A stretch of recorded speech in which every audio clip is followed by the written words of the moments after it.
Hi, I'm Mark Priestley.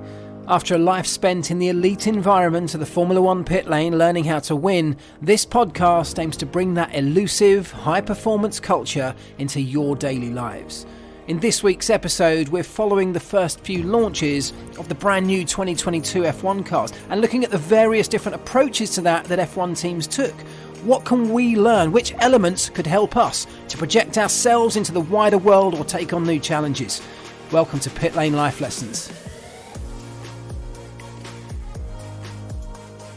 Talk about how Formula One teams are so successful. Tiny things.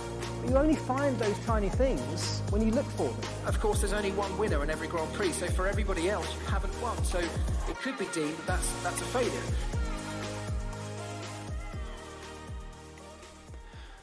Hello everybody, welcome back to the Pit Lane Life Lessons podcast. I really appreciate you joining me once again, and I really appreciate all the feedback and comments that I had after last week's episode, the first one of season 2, where we talked about goals and goal setting. So many of you got in touch and reached out to say that you were really pleased that the podcast was back, that you've shared it amongst friends, that you've played it even in your groups. A teacher even reached out to me to say that they played elements of it in their classroom, which is quite incredible. And honestly, I can't tell you how much that means to me. It's the very reason that I'm doing this. So if it is helping you, if you are enjoying it, if you're finding value in it somehow, please do let me know, because look, I'm like anybody else. I need those little boosts. I need those little bits of positive feedback to give me the motivation to keep going, keep doing in this. I really enjoy doing it. It is kind of like therapy for me, but I'd love to know if it's affecting you guys positively. So thank you so much for that. Today, as we did last week, and we will do continuing moving forward, I'm going to pick out some of the notes that I've written in my diary over the course of the last week. Now, of course, in the last week, in the F1 world, what we've seen is the unveiling of the new, or some of the new, 2022 F1 cars. Normally a big week, certainly a big week in my life. It's something that I look forward to for a long period of time. I know that many Formula One fans do, because it comes off the back of a Formula One drought, doesn't it? We have big Formula One season, intense as it was last year, and then all of a sudden, nothing. Nothing for months until it gets to this week, and we finally get the covers coming off some of the new cars. And look, I want to talk today about some of the different ways that teams did that, went through that process, unveiled their cars, what they released to the world, what they showed to the world, and perhaps what they held back. Some of the different methods they employed in that and how we might take stuff from that. I've written some notes as we went through the week, and I'm going to refer to those and use them as talking points to delve a little bit deeper into this subject. So the first one, of course, the first car that we got to see, the first 2022 car, was the Haas, wasn't it? And look, that car was a backmarker in previous seasons. So in terms of expectation, I guess we're certainly not talking on the same levels as we would be when we get to see a Mercedes or when we saw the Red Bull, those kind of things. But because it was the first car that anyone saw from this new world of Formula One, these new regulations, perhaps the biggest regulation changes, both technically, but also in terms of sporting, financial, governance, huge changing. We're going into a new world of Formula One. And so the anticipation is huge to see the first car. How are the engineers going to interpret these regulations? And look, I'm a technical guy. I've spent much of my life inside a Formula One team going through exactly this kind of process. And I can tell you that this is one of the most hotly anticipated weeks in my life, because I'm not inside those circles anymore, so I don't get a preview of the cars. I see them on the same day as everybody else, and so the anticipation is high. I'm desperate to know if there are some loopholes that might be exploited. I want to know what these new regulations are going to look like in the physical form. Yes, we had the models, didn't we, from F1 months ago, but that was a very generic, very sort of mundane and average and stylised model, because Formula One are trying to promote a car that they want people to think is going to look great. The F1 teams, of course, on the flip side of that, don't really care if it looks great or not. They only care if it's fast. So that juxtaposition between the technical regulations, what you're allowed, what you're not allowed, what the visual interpretation of that's going to be, what the aesthetics are going to be like. Do fans like the look of these cars? Because to fans it is more important. Anyway, what happened, of course, with this huge build-up to the first few cars being unveiled was at the Haas Formula One team. This backmarker that snuck in from the sort of shadows, if you like. No one's talking about Haas. No one's really desperate to see the Haas. But everybody is desperate to see the first Formula One car. And so there's a huge opportunity which the Haas Formula One team exploited massively to their advantage. And, I thought it was a masterstroke. And that's what I wrote in my diary. Masterstroke, taking opportunities. And the points that I want to delve into here is that the opportunity came because when all the other teams announced when they'd be unveiling their cars, it was over the course of this week just gone and this week just coming. So it's the first 2 weeks, essentially, of February. And that's when everybody had penciled in their dates. Now, they don't do that they don't get together and agree on a week. That happens because at the end of that 2 week period is the first test. That's when you literally have to have cars in their physical form to take them onto the racetrack.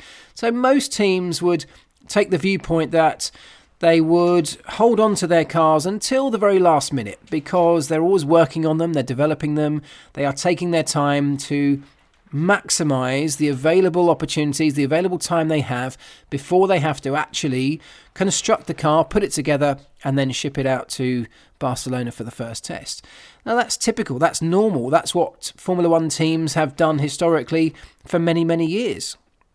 But don't forget, the Formula One world, in terms of fans, media, everybody around this sport hasn't been this hyped to see a new set of cars for perhaps forever. And so there's an opportunity when you're a backmarker like the Haas Formula One team who, let's face it, if they drop their car in the middle of the rest of the group, are probably not going to get too much attention. People will have a quick glance at it, but they're not really going to be spending too much time focusing on it. And so what they decided to do was go not just a day early, but almost a week early. I think it was about 5 days earlier than the next earliest car to drop. Now, I think this is a bit of a masterstroke. Obviously, what happens there is the whole world has to tune in to their launch. The whole world is desperate to see any Formula One car that's being produced under these new regulations. And so the amount of attention, the column inches, the amount of YouTube coverage, television coverage, news coverage, the amount of people talking about that Haas car was way greater by an order of magnitude than it would have been had they launched at almost any other time. Now you might think, well, that's great. Of course they've done that. That's wonderful for them. They maybe have got a little bit more exposure for their partners, for their sponsors, for the team itself. Of course, that's all great. But what you have to appreciate is that is not something that's particularly easy to just pull off at the last moment. Yes, it was a digital render of the car. It wasn't the real car. It wasn't a physical car that we got to see. It was a digital render, unveiled digitally. But it was the car. It wasn't just a copy of the F1 model. It was a variation of the actual Haas Formula One car. Perhaps an early version, and of course it'll change. It'll develop before we see it at the first test. But that'll be the case with every car that we see unveiled. What they did do was release a genuine Haas interpretation of the 2022 F1 regulations. And that is something that I know everybody around the fans and the media were desperate to see. Now, the reason I'm telling you about this, the reason I wrote in my diary was a little point about taking and seizing opportunities is because that's exactly what the Haas team did here. They didn't have the same opportunity that a Red Bull has or a Mercedes has, with huge fan bases and huge attention around it, people assuming it's going to be a title contender and therefore they're desperate to see it.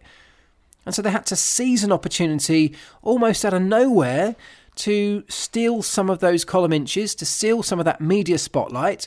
And they did it so early that they got that media spotlight for a full 5 or 6 days, whatever it was, until the next car was unveiled. The only Formula One machinery that anybody had to look at, to talk about, to analyse, to speculate on was the Haas Formula One car.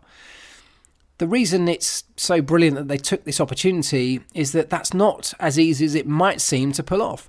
There are a huge number of things that go on behind the scenes to enable these launches to happen, even a digital one like that. You have to get all of your sponsors signed up and all in order to be able to launch the car. You can't be launching a car when you might still have a sponsor to sign a contract with, or that a sponsor hasn't signed a contract for the following year, so you're not 100% sure if it's going to be on the car for the season. You have to launch that car because of the media attention it's going to get, with the right livery, the right partnerships, the right sponsors in the right places around that thing. Now again, not huge, not rocket science, but these are things that have to be in place before you're able to take that opportunity. There have to be conversations and agreements with the engineering department of that team as to which version of the car they're going to release. Because had they just released a digital render of the standard F1 model that was released earlier last year, I don't think it got much attention at all. It would have literally been a livery launch and people would have said, yeah, it looks kind of the same as last year. But actually there are details in this. There are interesting technical details for people to start poring over and analysing. Those things have to be agreed, they have to be signed off, they have to be agreed with the engineering team as to how far down the development path we're going to release the model. They have to build that model. They have to incorporate with that model the current livery and sponsors and partners and everything else. They have to decide which elements of that car they want to show and which ones they perhaps want to hold back. Are there sensitive areas that they might want to darken up on the images and not necessarily show the world? Do they want to literally delete areas of that car, which you can do on a digital render?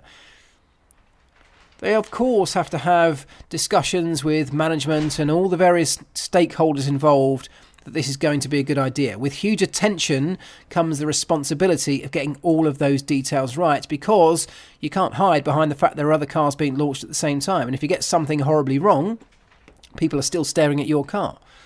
And then, of course, there's the logistical side of this. You've got to gather the world's media. You have to find a way of launching this online. You have to build a site. You have to get everything in place from a digital perspective to be able to broadcast your launch or unveil these renders and images to the world.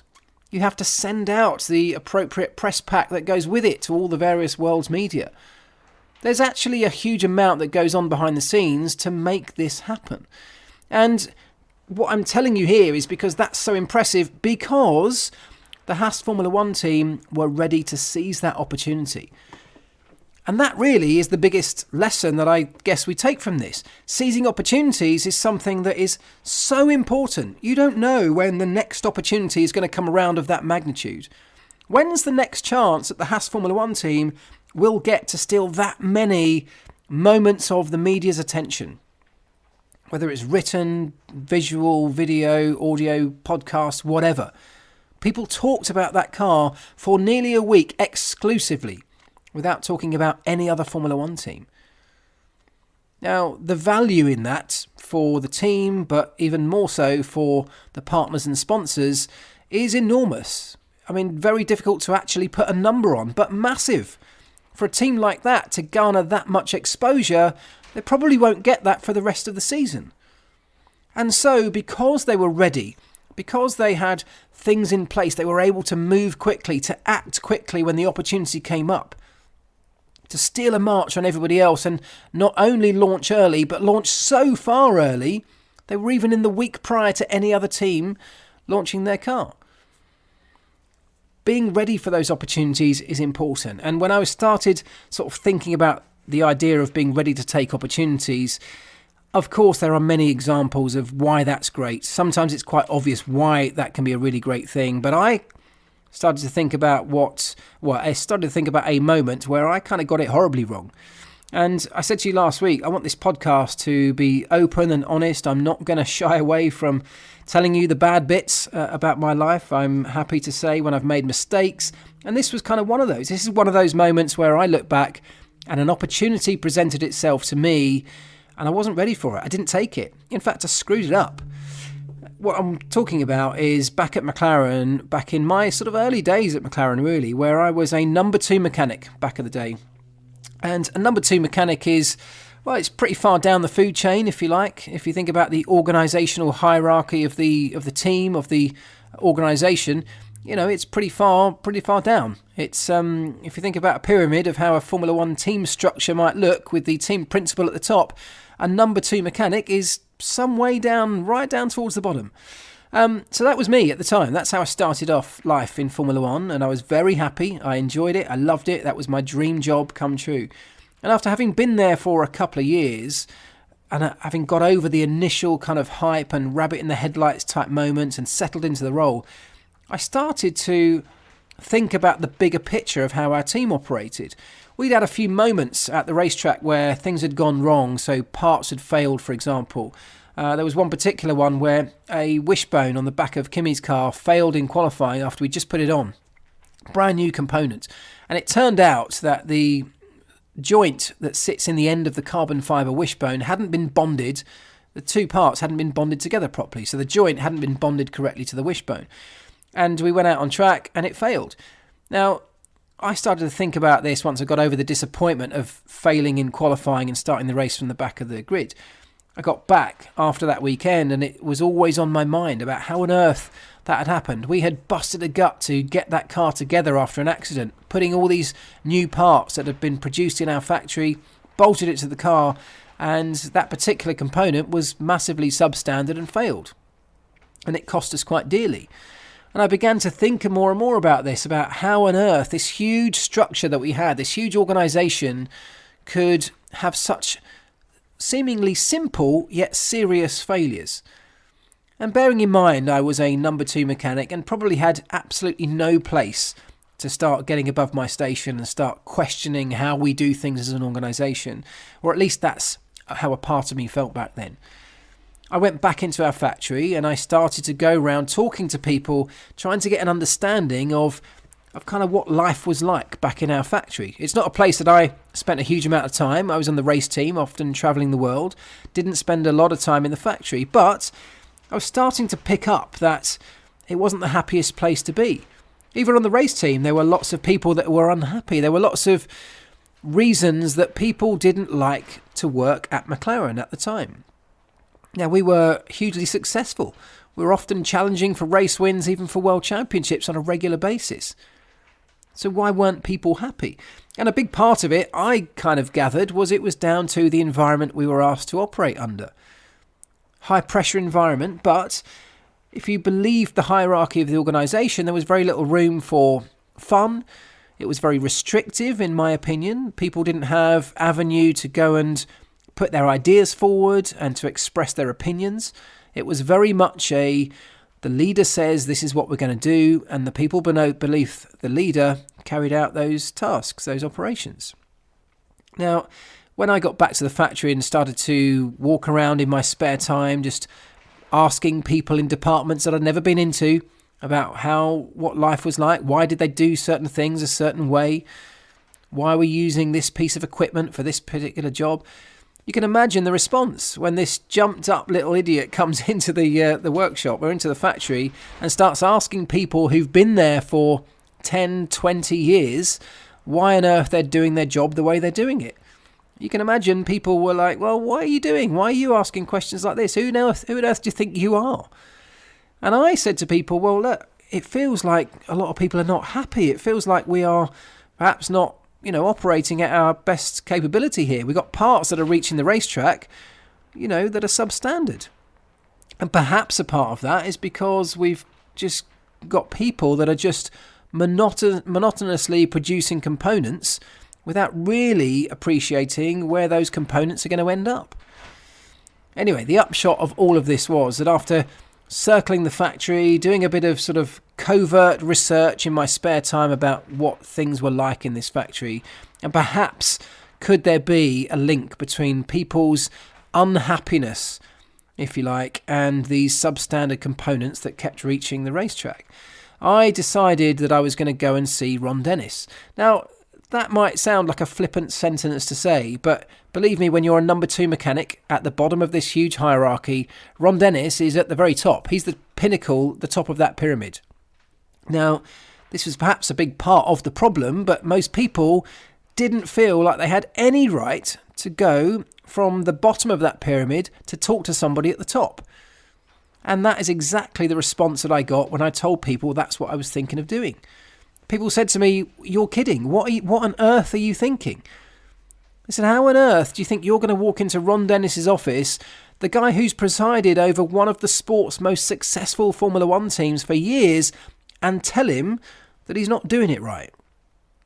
Well, that's kind of what I did. So I went and I made an appointment to see Ron Dennis. And look, that took a couple of weeks. And that in itself, I thought, was a problem.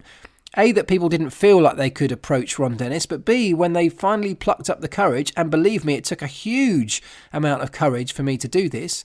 It took a couple of weeks to be able to get an appointment to see him. Anyway, eventually I went in and I saw Ron Dennis and I told him everything.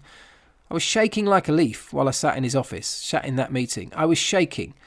And I told him everything that I'd found, not knowing how on earth he was going to react. And you know what? He reacted brilliantly. He was very positive. He was very grateful that I'd been and brought these things to his attention. I'm not sure he 100% believed everything I was saying, but he was certainly grateful that someone had plucked up the courage to let him know that things weren't perfect.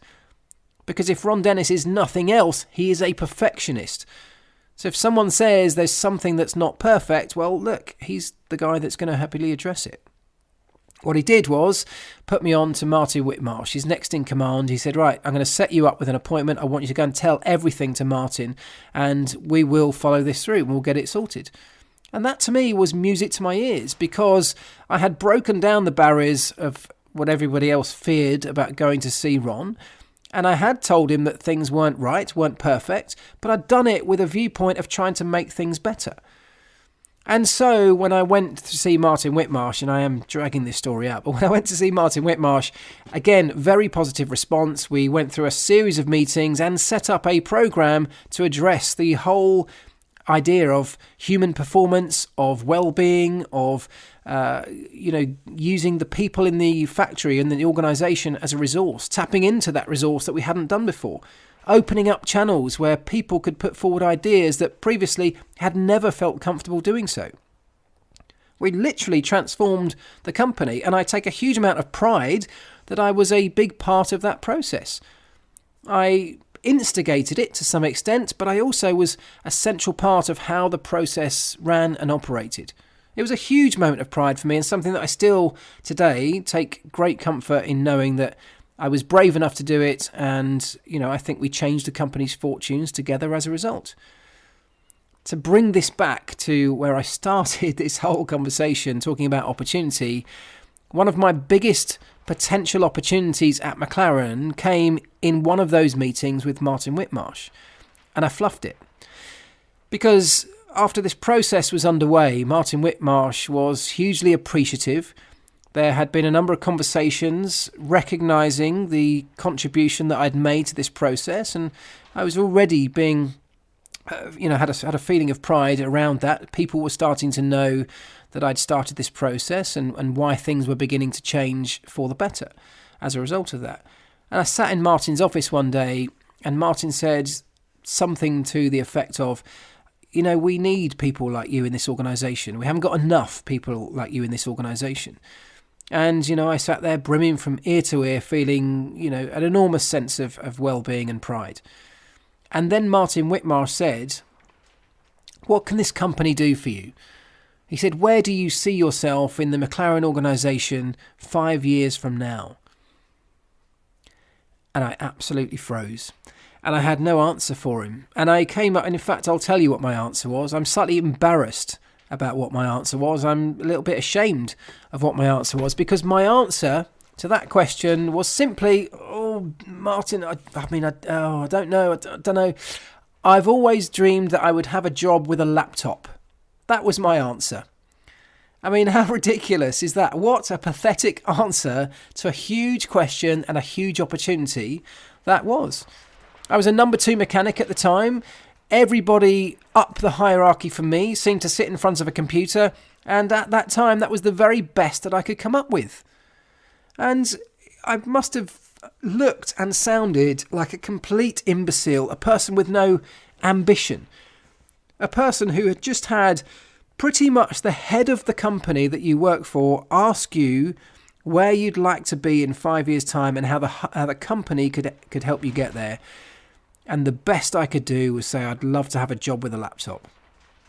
Now, my point on all of this, after going home feeling ashamed and embarrassed of what I'd just done, on reflection of that, what I decided to do was to never make that mistake again.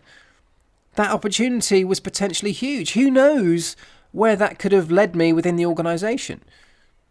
I mean, at that time, I only had real ambition to be in Formula One, to move up that Formula One hierarchy, to get to somewhere near the top of McLaren. I hadn't thought about where.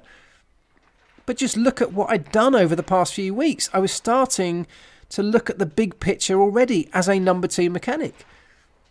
The potential for me in that company was huge, particularly given the springboard that I'd just been given, and yet I messed it up. And my point is, I wasn't ready to take the opportunity. And this is what I hope the lesson can be for all of us. We go through life not knowing when an opportunity is going to leap out in front of us. We don't know how big that opportunity is going to be, how significant it's going to be. We don't know when it's going to come along. And so it's impossible to be utterly prepared for anything for all of those occasions. Of course you can't be. But you certainly can do some work to prepare yourself to be in the best position should an opportunity that you can predict come up. And what I mean by that is every now and again, and this is something we can all do, and I do it today. Ask yourselves the sort of questions that somebody in a position of power or authority or influence might ask you. Ask yourself the question, where do you want to be in 5 years' time? You know, if you are in an organisation and you have desire to move up within that company, well then just have an imaginary conversation with yourself. Pretend your boss walks into your office one day and asks you the exact question that Martin Whitmarsh asked me. What are you going to say? You don't have to have the specifics necessarily, but at least have a vision of where you would love to get to. Because not only does that help you in a moment like that, if an opportunity leaps out of nowhere, you are ready, you have something ready to say, you have something to build from in terms of your answer. But also, if you've considered that question, if you've considered the question of where you want to be in 5 years' time, it starts a mindset change where you start to think like the person you want to be in 5 years' time. If that's in your mind, it gives you a goal, a target, it gives you a path to walk down towards. It gives you something to aim for. It means you're not meandering through life without any direction, because you have considered and perhaps decided on, and even if you haven't decided on, you've at least considered the kinds of areas that you'd love to be in a few years' time. The kind of opportunities you'd love to exploit should they come along. And quite frankly, it will probably also help you to create some of those opportunities because they're in your mindset. So just asking yourself questions, thinking about self-awareness, who you are, what your purpose is in life, where you want to get to, is a massively valuable process to go through. Because going through a process of self-assessment like that on a semi-regular basis, because things do change, you have to do this on a semi-regular basis, because something that you decided as a goal 10 years ago may not be the same goal you have today. You may have gone down a very different path. Life could have got in the way of that. Your goals and dreams and desires may well have changed. You might have built different skill sets now. You might have realised a skill set you didn't even know you had prior to that. So asking yourself some of those big questions. What's my purpose in life? What are my values in life? That's a really good one. What are my values in life? Because that can help shape the way you do everything. And off the back of that, if you're true to your values, if you decide on good values that are true to you, and don't do this in a hurry, take your time. Finding the values that are right for you and how you want to live your life is a huge task. Not something you might have the answer to straight away. But by coming up with those answers, it's a process, a framework that can guide you through the rest of your life. And when an opportunity leaps out in front of you, like the one that leapt out in front of me all those years ago, you'll be far better placed to know where you want to go with it. Having some self-confidence in what your pathway in life might be. Or at least which kind of skills or which kind of talents that you know you have because you are now self-aware, having analysed yourself over a period of time. Which of those skill sets and talents are you most likely to be able to employ in this situation when this opportunity comes up? What are the things you love doing? What are the things that make you happy? All really valuable questions to know the answers to every now and again. So that was my first point, was that taking opportunity is something that, obviously has value. It has merit to be able to take an opportunity. Being ready to take that opportunity is a thing that you have some control over. I always think we can prepare for many more moments in life than we think we can. Of course, life takes massive twists and turns that it's impossible for anybody to predict. But one of the things that, in fact, Formula One, like many things, Formula One has taught me this. If you prepare for the moments that you have no idea if are going to happen, but prepare for the moments that could go off totally left field from the plan. Of course, make a plan, go through a day with a plan, go through your life with a plan if you want. But also make some preparations for when that plan doesn't work. In F1, we prepare for when pit stops go horribly wrong. We prepare for if a driver comes in too long and overshoots the marks. We prepare if the car comes in with a puncture, or if a jack fails, or if a wheel gun fails. We prepare for those things. The reason we prepare for them is so that when that comes along, when that moment happens, out the blue, out of nowhere, with no warning sometimes, we don't have to stop and think under pressure and make a decision about what to do next. And ultimately, that's what happened to me when Martin Whitmarsh sprung that question on me. I wasn't ready. I had to stop and think. I was feeling under huge pressure, already shaking like a leaf because of who I was sat in front of and my relative position within the organisation to his. And I buckled under pressure. I didn't make a good decision. I fluffed my lines and I just said the first thing that came out. Now, if we do that in a pit stop when the front jack fails, for example, it's going to be the most horrific pit stop you've ever seen, because we make terrible decisions under pressure. And my example is a perfect one. Under pressure, we can't think straight. We make poor decisions, and that leads to poor performance. So by preparing for some of the things that could go wrong, or preparing for a plan B and a plan C, just like we do with race strategy. We have a plan A, but if the start goes horribly wrong, what are you going to do? Are you going to desperately try and get back to plan A? Or are you going to have a plan B already in place, prepared for? So it's seamless, so we don't have to make tough decisions under pressure. We know what we're going to do in that eventuality, and we revert to plan B. Now, it's not always the easiest thing to do. I'm perfectly aware of that, and we can't plan for every eventuality. But this is about minimising risk of losing out on opportunity. And that really was my point here.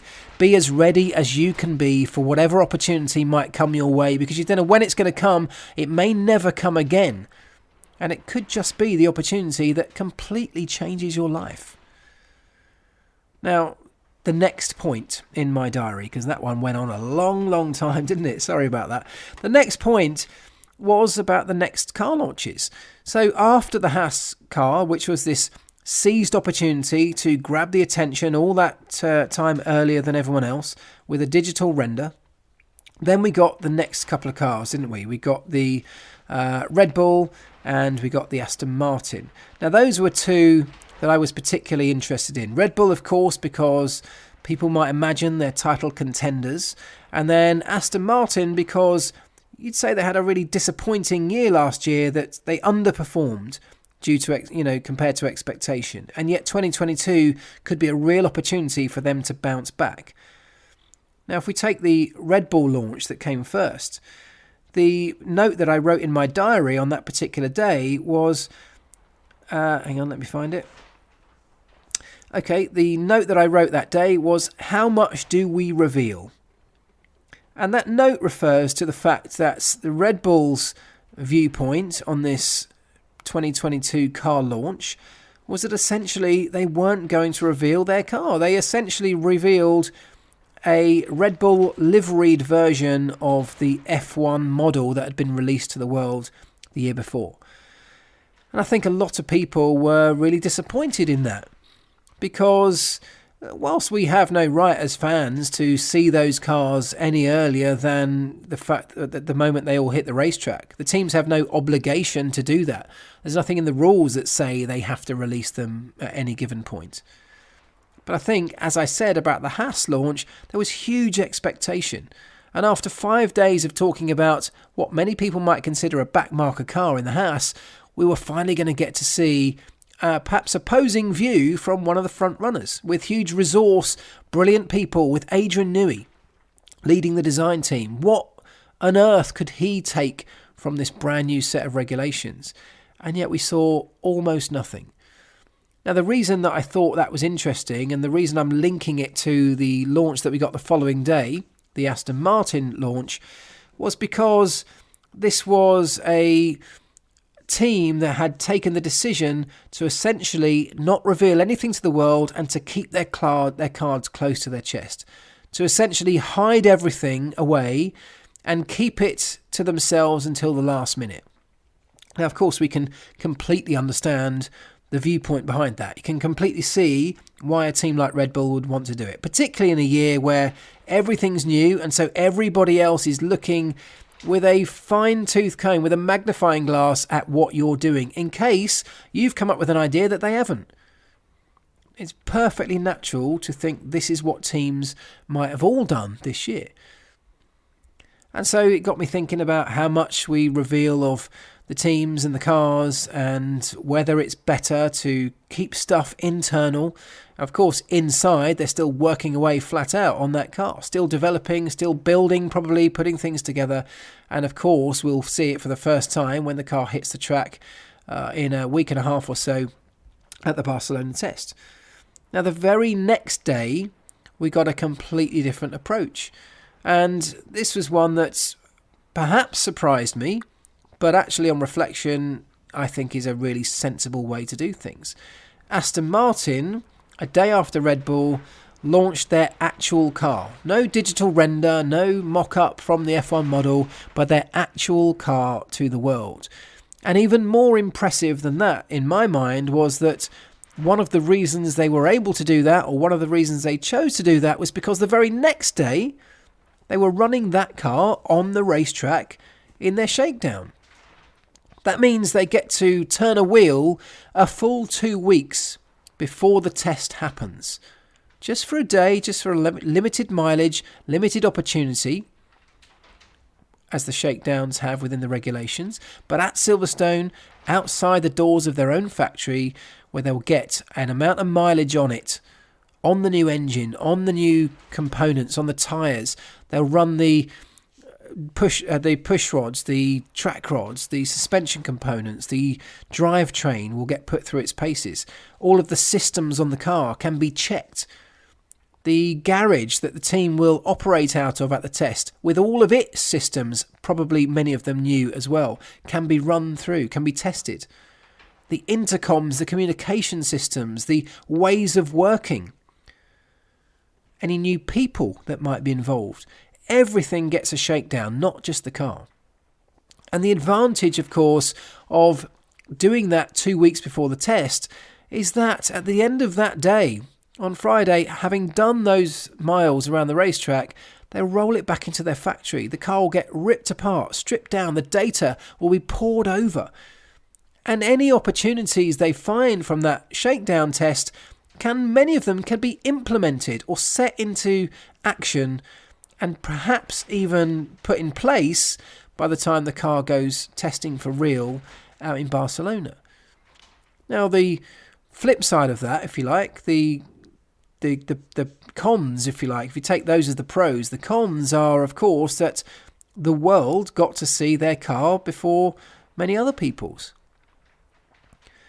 But when you weigh those up in a year where this is such a huge change, we don't know how these tyres are going to work. We don't know how they will work with the new suspension systems, given that the dynamics, the chassis dynamics of these cars are going to be so different to what went before with the big squishy balloon tyres. We don't know how that's going to work. Some of these things may need a redesign.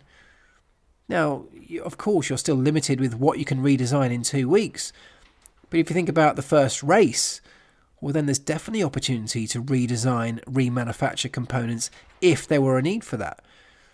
When you're running for the very first time in Barcelona, if you've taken the viewpoint that it's better for you to keep everything secretive and behind closed doors until the last moment, when you're then going to run it alongside everybody else, your time to react to whatever you find, and you will find things, is going to be very limited before the first race.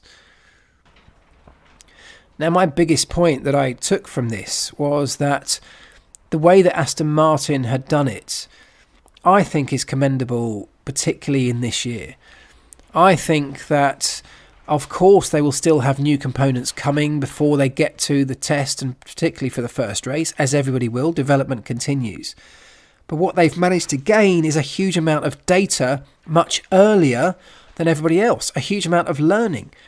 Even if they've made mistakes, they'll find those out much earlier. And if they've got things right, well, great. They can develop those. They can enhance those in the time they have now before the first race comes along, which is greater than the time that most people have. And to link this back to our lives and what we might learn from this, and my biggest takeaway from this is something that I see people writing to me all the time, talking to me at the end of my corporate talks, at the end of some of my after dinner talks at conferences and these kind of things. People come up to me and they say, look, I've got this idea. I'm starting a business. Left a company last year with an idea to start a business, and I've been working on it now for 6 months. It's really starting to come together. But, there's a few things I just can't find haven't got enough money to make it happen, haven't met the right people yet to partner with. I haven't yet found a premises to work from. I see and hear a lot of reasons why it's better to put things off and wait, do it further down the line. And what I think we can relate the Aston Martin approach to their brand new Formula One car with this kind of stuff is sometimes it's better to just leap out there and go for it and get started. And the idea in life of, a little bit like I touched on last week with the idea of New Year's resolutions, the idea of waiting for the perfect time, yes, it might actually work out for you. You may well wait and wait and wait, and then the perfect time will come along, it will slap you in your face and you'll go for it and things will all work out. But when you're waiting for the perfect time, first of all, will that ever come along? Will there always be some kind of excuse or reason why that's not the right time and the perfect time might be just around the corner, so let's wait a little bit longer? Well, what are you missing out on by waiting? If the perfect time doesn't ever come, will you never start that business? Will you never launch into that challenge that you're setting yourself, the new routine or regimes? Will you never go and see your boss to tell him that you've got an idea to make things better because you're waiting for the perfect time? Sometimes it's just better to throw yourself in and get started, even if it isn't the perfect time, because do you know what? It's actually never the perfect time. There is no such thing as the perfect time to launch into something. Of course, a Formula One team eventually will run out of time and have no choice. They will have to unveil their car if they want to put it on a racetrack. But is that the perfect time? I mean, who knows? Because now what's happening is, and this is where I'm linking back to, if these people who come to me and say, I'm waiting to start a business, I'm going to start it next year, once I've saved up some money, once I have found myself a place to work from, once I've had a little bit of a break, those things may all be valid. But if you start it now, if you just do it, just throw yourself in and do it, even if it's not perfect, what you're doing, like Aston Martin did last week, is you're learning immediately. And it might go horribly wrong. But then look, you've learned a huge amount and you've learnt it now, rather than waiting 6 months, waiting until next year where it may well still go wrong. And yes, you may well still learn the same things, but you're 6 months or a year further down the line. So my point on all of this is sometimes it is just better to get started. If you're waiting for the perfect moment to do something, to try something, to launch into something, to change your routines, your way of living, your diet, your exercise regime. If you're telling yourself, I'm going to start going for runs next week, I'm going to start going for a run next month when the weather gets a bit better, why not just go for it now? Because, like I said in last week's podcast, if the reason you're going for a run is to get healthy, to get fitter, to improve your life in some way, why wait till next week? Just do it now. If you are launching into something like a business, which is a huge unknown, and I know it can be hugely daunting, terrifying. If you're going to make a big decision like quit your job because you feel like you want to do something different. Maybe it's because maybe the decision is you want to break up with a partner because things haven't been good for ages, but you're just waiting for the right moment. Maybe you're waiting to tell someone you'd like to be their partner, but you're waiting for the right moment. The right moment is never going to come. Let me tell you, the perfect moment does not exist. So my advice, based on what Aston Martin did this week with their Formula One car, is just go and do it. You'll learn a huge amount. It might work, it might not, but you're learning and you're learning now. And that time you have off the back of it, where otherwise you may have been spending time procrastinating, that time you have is valuable time that you can act on the learnings, you can analyse the learnings, you can figure out what you could do differently next time when you go again. How could you have done it differently last time?